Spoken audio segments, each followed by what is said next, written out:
Mr. Get, I would love to hear from you on this. What I'm hearing a little bit in the conversation here is this sort of thread of like the organization, the community, and the spaces and what they actually are for. And I remember you did an article last year, I think, on this idea that for leaders of color, there is the connection to community, that they are not advocating for community that they don't belong to. And that leaving might be easier because you can see something beyond. It doesn't just end. One of the things, and what I wrote the article about, is it is different for a white leader of an organization that used to be a movement institution that's now just a nonprofit to leave because they just fall off a cliff. It's like, bye, we done with y'all. We might put a painting up of you somewhere for a rich organization. Whereas, particularly for Black people and also for other people of color, moving out of organizational leadership doesn't mean moving out of community, doesn't mean moving out of the movement. What it often means, though, is falling off of a financial cliff. And so the holding on is not about holding on to community and meaning the way it is for white leaders.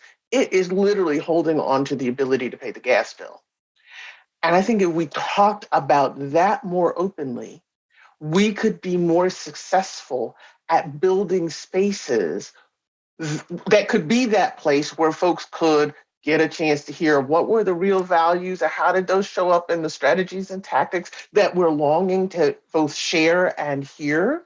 So thinking about community care as not just a thing for younger people, but as an intergenerational obligation that is opportunity for us to win is a thing that I am longing for.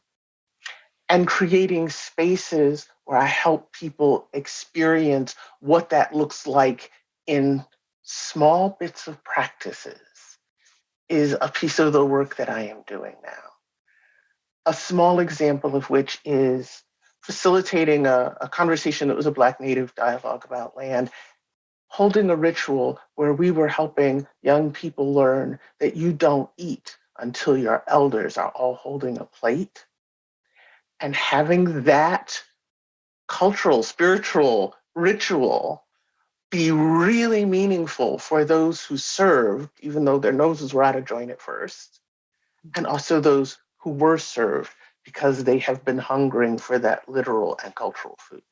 What we're entering now is kind of looking at what happens between people of color, what happens within Black communities, within Latino communities, Latinx communities. If we really started to put what we want and what we need into the middle of the conversation of race, what could we be doing as a sector, as a civil sector, not just nonprofits, because it doesn't have to be organized the way that we're currently thinking about it. But how could we? What could we add? I mean, Mr. Gay, you just said something really beautiful, which is that when you really start to look at it as a community and not sort of just this space where we have to compete against each other, we may create new forms of care.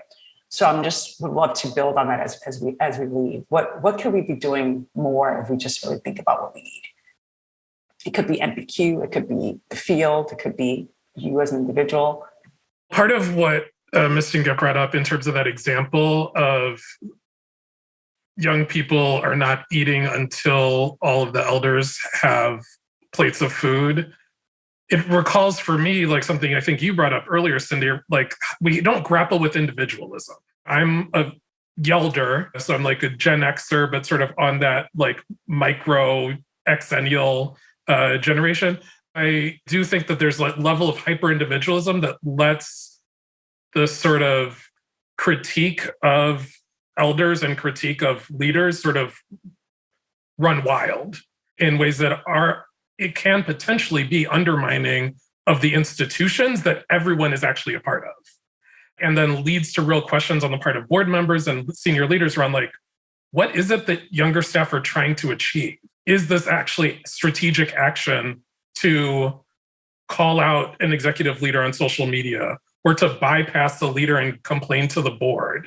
Like, are those actually strategic actions? And what is it that has led staff who are younger and may not have positional power to think that that is a strategic action to take that will lead to the kind of institutional change that they're seeking?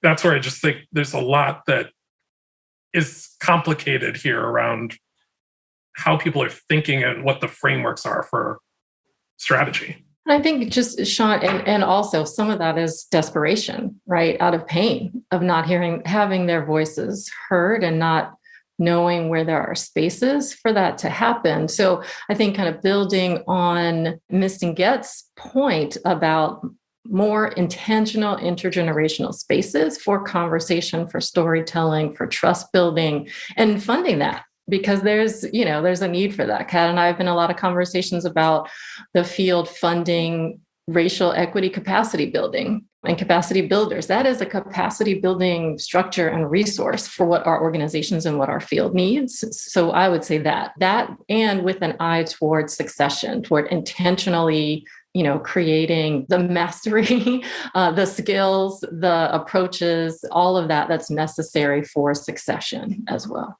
I think that in any organization that I'm hoping to partner with, I want to be talking about racism and ageism. And ageism is one of those things that I used to always think about it towards one end of the spectrum for myself. So I was talking about hyperindividualism as being a young person told, hey, grown folks talking, the certainty, the authority, the ways in which you experience it. It wasn't until I got into adulthood that I was like, oh, ageism is a very real phenomenon that our elders experience. And I can now see that so much more clearly. So if an organization has brought in someone to lead their organization and there's no financial strategy to make sure that that person isn't in financial ruin after they've dedicated their lives to them, that's a form of racist ageism, in my opinion.